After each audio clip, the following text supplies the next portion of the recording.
Okay, welcome ang ating visitors, Brother Josh. Happy Sabbath, Brother Josh. And we praise God for this Sabbath day. Our Sabbath school emphasis is focused on investment. So investment, ano nga ang investment? When we talk of investment, anong nasa isip ka? Ha? Money or growth. Ha? Ano ba? Kumbaga money na nagtubo or i-invest mo. I-invest mo dahil gusto mo na magtubo, mag-income. Diba? So, invest. So, we expect growth if we invest. We expect income. Na? So, ibig sina. Sa ato ng buhay ng mga Kristohan noon, ikaw makita tinatawag na investment. Hindi ka nag-invest dila sa mahal na Diyos. Now, ang topic natin is the times and seasons. So, kung makita natin ang mga tanong na ginatag sa Ginoo sa aton, ito siya sa mga season. Ang mga nagsasabi na, ay, di naman time yan as kumay, lalo may nagtanong ka, kita mo din na kay kupos, walang mga unod, ang kumay. So, ito sa nagali. So, dapat may ito kasi, ang pagtanong sa mga ilang, may ito sa season, kung naging siya season, dito magaling ka magtanong. So, ito na sa nasikli ko sa pagtanong. Para makita kasi, maayo na bunga. So, times and seasons. Ang mahal na Diyos, naghatag na sa ato si warning. May mga times and seasons man ang mahal na Diyos. Diba? Nagsabi siya, behold, I come quickly. Pero nagsabi siya, I come quickly, pero hindi natin nakapusan. Diba? So, sila, may panahon ang Ginoo na ginapakatag. So, ito na siya sa creation pa lang, naghatag na siya sa time. 6 days shall thou labor and do all your works. But on the 7th day, it is the day to rest. So, ang mahal na Diyos, nagagamit gayon siya sa time and season. So, kung magtanong ikaw, sino na ang iyong magtanong sa lusad na plan or sa pariyosan kamuti. Magtanong ka sa kamuti, sabi sa mama ko, sa aga or taob. Kaya para daw maayuan mamuna ang pag-unod. Kasi may kulang ikarog sana. So, para maayo ang bukas gali. Oo. So, irog sila. Bukas taon. Kasi, para daw maayo ang unod sa tanong. So, sa July pa ako naisip ko na correct sana. Diba? So, yung kasi ko mga ibang di sana na adlaw. At araw mga isa, warang unod. Ano ba? So, yun sana. So, hindi ko pa masyado na-absorb ko na ba yun sila. But, kung magtanong ka ni kita, atong isituin na maayo ang ginta naman. Ang duta na ginta naman. Para, maayo man ang iya tubo, maayo ang iya outcome. So, may mga hatag siya na bunga. Diba? Okay, so pero sana, hindi masaya ang atong gastos. Hindi masaya ang atong kapital. Yun. So, kung na-invest ka sa business, simple, ito po na ang season. Halimbawa, halimusan, among soy milk, sabi sa na brother na ito, doon, matita ako kayo Rio. So, meron sila na ilang season sa mga tao, magkita ka, sureness, dapat ka sa ginta. Di ba? O, pala sa may federation meeting natin, meron din kami ng soy milk. So, dapat sila mabakal. Kaya dapat kita sa income. Ang inanaan natin simbahan, nakabakal kita sa pang-isamin. Kaya dahil sa federation na nagbaligya kita. So, yung sana, iwasin outcome. So, matamo ang mag-invest talaga. No? Kung mag-invest ka sa kwarta, matamo ko na butang mo siya sa tama, kaya makita mo nga ng tama na income, ikon result, ikaw ka man si maaani. So, sa mahal na Diyos, may iba kasi investment. Ano? Ano nga ang goal sa Ginoo? na ginhatag niya sa aton. What is the promise of the Lord? Promise given by God. Ha? Ano ba yung promise sa Ginoo? He will give us eternal life. If, oh my, if, di ba? May dako na if. If we obey Him faithfully. Yan. So, dapat gani mag-invest kita dito sa Ginoo. Kaya naman, nakita niyo atong kanta sa mission. Ano? Ano kanta na to na grounded in the Bible, focused on the mission. Diba?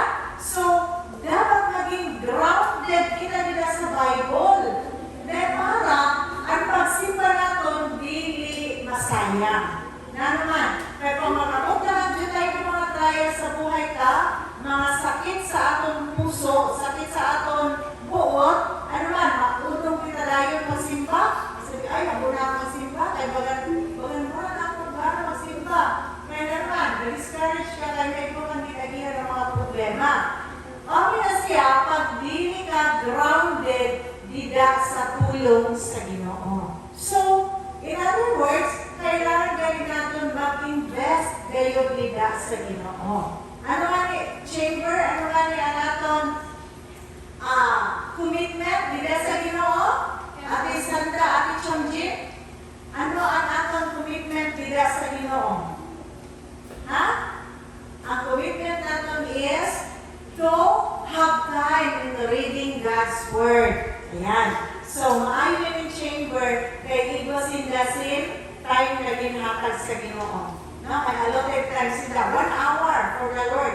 Kaya sabi ko sa 24 hours na ginhatag sa Ginoo sa aton, pinaka kaya natin ihatag sa Ginoo. Kaya ba natin maghatag sa 1 hour a day for the Lord? O, di ba? Sa TikTok nga niya, kaya natin mo sa online gantuan, sa Facebook lang, mag-browse ka, nagmamukaw sa oras, 2 oras na ganyan naglipas. Or minsan ganyan, full day, at kung naman ganyan ka sa cellphone. Di ba? So, how much time na can we invest in the Lord? So, masalamat kita sa ating mga chamber kay naghatagay sila sa time sa Ginoo. 1 hour a day. Oh, most of the time, like sabi natin, yes, nasa 7 to 8 or 8 to 9, which is the very ample time na ihatag nila sa Ginoo. So, tama kayo nila mga kaisunan. Kaya anong sabi sa Ginoo? Tulo lang. Anong sabi niya, Bibi? Ayaw pagpilit. Watch, wait, pray, and work. Oo. Di kita masimba lang bigay maingkod, magtama lang magpamati. No? Ano sabi sa Ginoo? Mientras kita nagpaabot sa iya, ano imunta? Watch. Magbantay.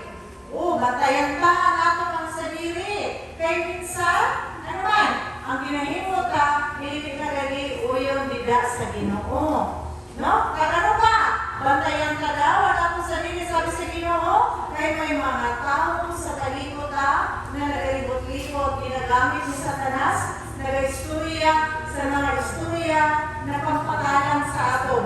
Na kung di kita grounded dila sa tulong sa Ginoo, di kita grounded dila sa Biblia, matalan kayo kita kung hindi kita nagbabasa sa Bible. Di ba? Kaya sabi sa Bible, sabi sa Bible na ilan ang Sabat, amo ang dagdaw na ipamahulay, na ikapitong adlaw, amo ang Sabat of the Lord, the sign of God between God and His people.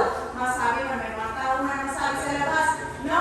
Masabi kasi, ay wala tayo na, di na yung naging patupad sa Ginoo.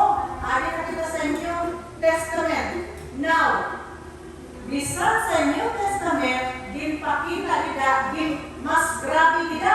Kaya practice na lugod sa Ginoo ni Jesus Christ, ginpakita nila kung ano kinabuhi na pareho sa niya ginsabi sa Old Testament na sa 7th day ikaw mag-rest, no? Sa ikapitong araw ikaw magpahulan.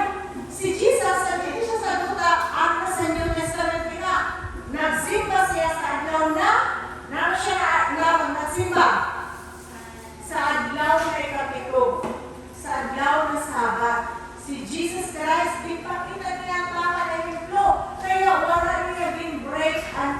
God, kundi pinagkari siya kung pintuan niya.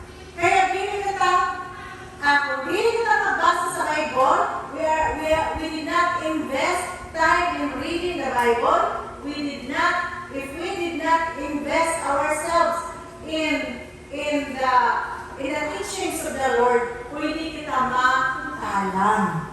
Kami mga kaibigan, kaya sabi sa Ginoo, watch. Then, ano pa sunod? Pray. Sumag-ampo kayo kita permi. Kaya ano ang sabi sa Ginoo? Kailangan kita mag-ampo, kaya ano lang kayo na makapasente sa aton. Kung hindi kita mag-ampo, ano? Ang nagsasabi natin na mag-ampo kita, just like Daniel 3 times a day. Si Daniel nag-ampo. Kaya strong siya nila sa Ginoo.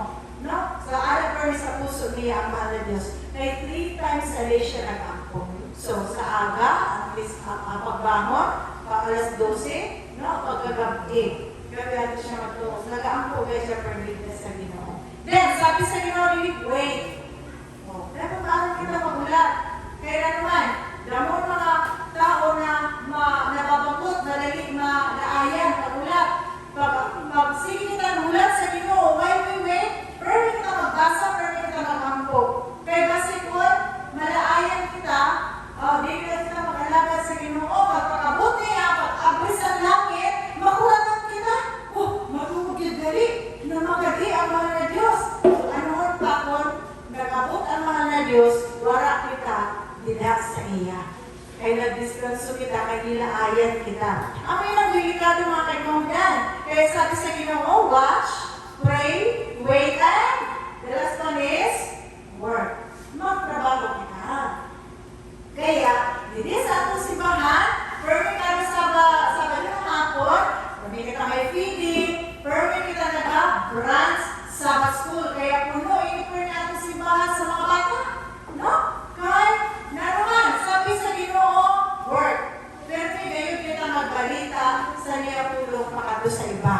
So, ang may naman kayo ng reason, minsan siguro, masabi mo, ano kayo naman ko, permit natin kita Sabbath school, permit kita nag-story sa mga bata, permit dili kita kapuyo ng mga kaisunan.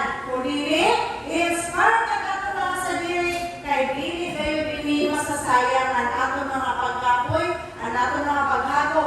Dili masayang kung ang mahal na Diyos magabalik na, He will, ano man? Ano masabi niya sa ato? Well done, good and faithful servant. Matahong, kasaligan, ikaw na servant. Sinawag ka mga kaibigan na kanausap sa aton, mabatyagan naton, ang anuman, ang pulong sa Ginoo na nagsasabi, magtrabaho kita para sa iya. Kag, ang reward sa Ginoo sa aton is the crown of eternal life. Sana kita tanan, as we invest ourselves in the Lord, as we invest our time for the Lord, as we invest ourselves to His teachings, may we grow. Mag-grow kita sa pag-alaga nila sa Ginoo. Hasta sa iya pagbalik na dili kita laayan. Kung dili, every day, we will be inspired by the Holy Spirit because we are praying every day. We are praying all the time and we invest ourselves nila sa Ginoo. Pag-abot niya, kita na adik, magpurupod kita dito sa langit na yan, kita gana. God bless.